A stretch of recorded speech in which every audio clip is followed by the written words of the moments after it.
The Rangers lose to the Nashville Predators.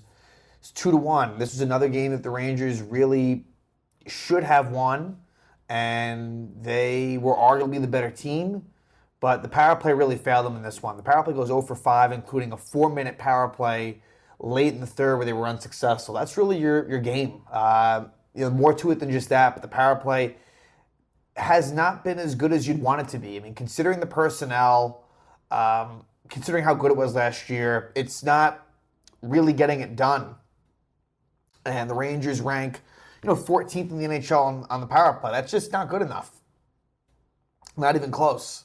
So the Rangers, they fall behind early, and that never helps. And like I said, this is a Nashville team that has been losing lately, that was going to be desperate, and they kind of just found a way to hang on. UC Saros was a big reason for that, as Saros made 34 saves on 35 shots. The Rangers outshot the Predators 35-18. Jaro Halak was in net tonight, and that did come as a little bit of a surprise to me. If Igor's in there, there's a chance that it's a different result, but the main story is that you only score one goal. So it's not really a Halak situation, but I will say that first goal that Halak gave up, that's one he'd like to have back. And I figured that you'd go Igor versus the Predators, and then home against the Coyotes, take nothing away from them. And we'll talk about that game like that. That won't be easy, but you would have thought that they'd go Igor here, Halak there, but no one's going to talk about it, and deservedly so that no one will, because of the fact that the Rangers only scored one goal. It's not as if Halak was bad, but I think that first goal he'd like to have back. Vitaly Kravtsov was out of the lineup. Originally, it was said that it was a stomach bug, and then I think after the game he said that he had an infected tooth. So it's always something with Kravtsov, really. This is not someone that you can really depend on to play hockey games. It's always something. So he's out of the lineup.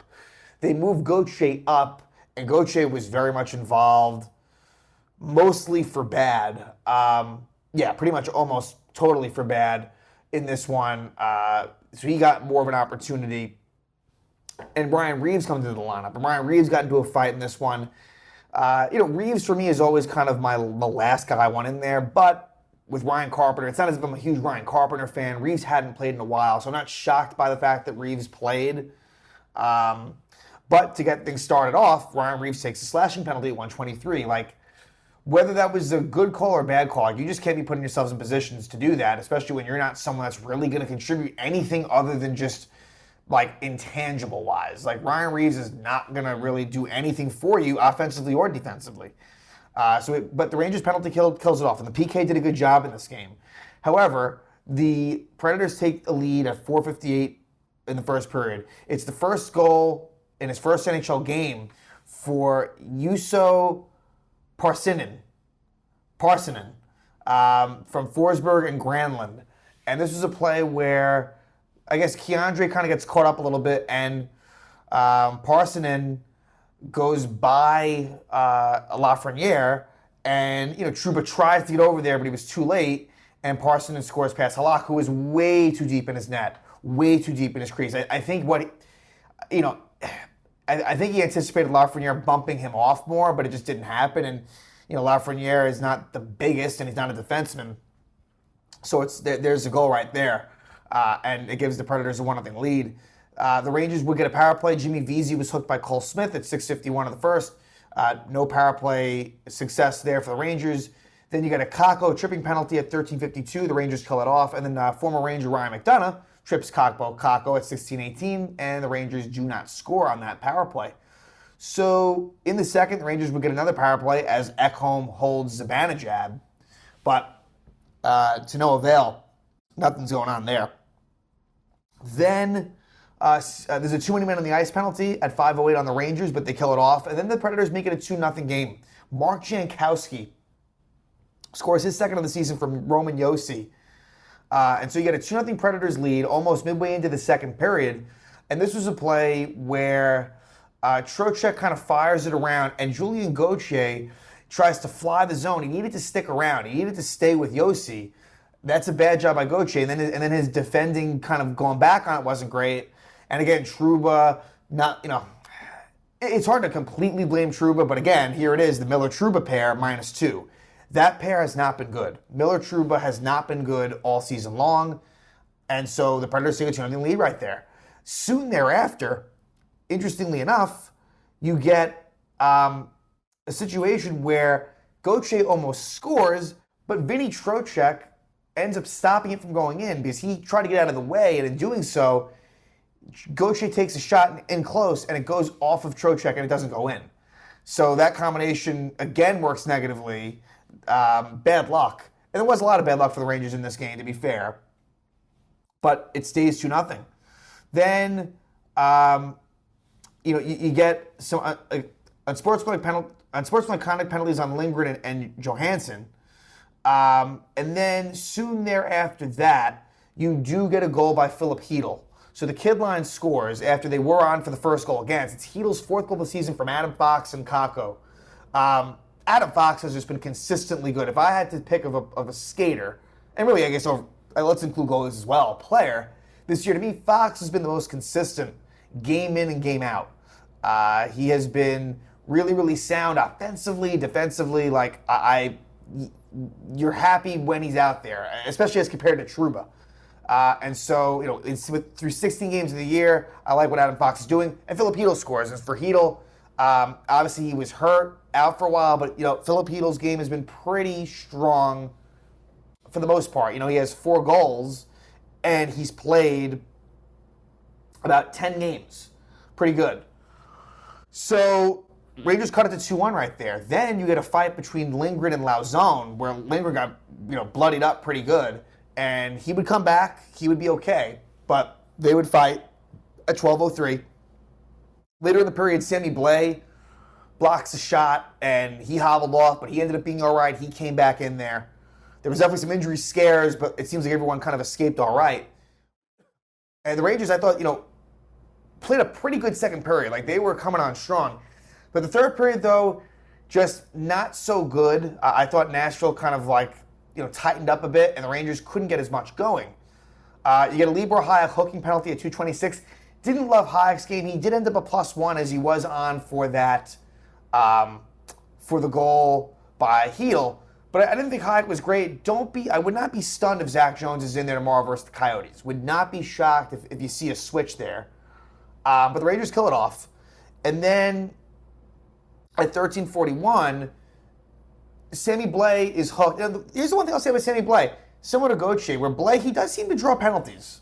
I've noticed that. And Blais, he's high stick by Lauzon. It's a double minor. 4-minute power play for the Rangers with about 6 minutes left. And during that, Ryan Reese fights Tanner Jeannot. So a couple of fights. It was a pretty emotional, feisty game between, an Eastern Conference and Western Conference team. You wouldn't normally see it. But the Rangers' power play fails them. A 4-minute power play, and they just couldn't get it done. And I'm sure if you look at the even strength numbers, ice time wise, I'm sure the kid line played probably as close to as much as the top lines, but it sucks that you're getting a lot of, those top guys are getting all of the action. And my point was, in doing these lines, and I understand power play versus even strength is a different animal. And look, the fact is that top unit is a lot better than the other unit. I mean, especially defensively, where you have Fox and then you put Trouba on. It's a night and day difference. But Rangers power play just does not get it done. There wasn't even really enough great chances. There was good. I mean, zone time was good, but a little bit too predictable, and shots didn't get through. Rangers took a lot of shots went wide tonight. So as good as Saros was, a lot of missed opportunities for the Rangers. To me, that's the big thing in this one. And eventually, they pull the goalie, so they have a 6-on-5 for a while. It was interesting that Barclay Goodrow was the one who they put out there. Again, it's just another example of where, I don't know, maybe you throw Kakko or Hedl, one of those guys out there, but Goodrow was the 6th man. But the Rangers don't score, and they lose it 2-1. And so you fall behind quickly, and that was in part due to the Halak not-so-good goal, but also, blame to go around elsewhere. But the Rangers lose, and to me, there's just a lot of points slipping, a lot of winnable points that the Rangers are leaving on the table. And so now they face the Coyotes tomorrow, who's coming off of a loss against the Devils, and mind you, the Devils are on a 9-game winning streak. So the Devils are really playing very well. I mean, the Rangers need to turn it around, and it's a big game against the Coyotes. The Rangers are home. And the Rangers now, like I said, they're 7-6-3. They haven't really been playing that well in Madison Square Garden. You will get Igor in there, who again is still trying to find his game. But this is the last Ranger home game for a while. They won't go back home for like about 2 weeks, a little less than 2 weeks, where they play tomorrow against the Coyotes, then they won't play until the Oilers. There is a West Coast trip, a 4-game West Coast trip at Seattle, at San Jose, at LA, at Anaheim. So a lot of Western Conference action. And then if you include the Nashville game tonight and then Edmonton, that is 7 straight games against the Western Conference. And the Western Conference isn't really that good. So that you got to get your points because games will get tougher. They just will. And, it just feels like the Rangers, their record should be, like, they're playing relatively well at this stage, but just the record isn't good enough. The results aren't good enough. And look, this is a game against Arizona. You got to win it. Really. You lose this game, and then to me, it's like you got a whole new conversation on your hands. But if you can beat Arizona, have a good feeling going into the West Coast trip, because there will be 3 days off. It's a big game. Just considering that it's Rangers Coyotes, considering they've already played them this year, you have to have the urgency to grab the 2 points. There can be no slip-ups. And so you win this game against Arizona, you kind of just, you move on and, you start the West Coast trip. So again, Rangers lose a tough one, 2-1 at Nashville, as they head home to take on the Coyotes.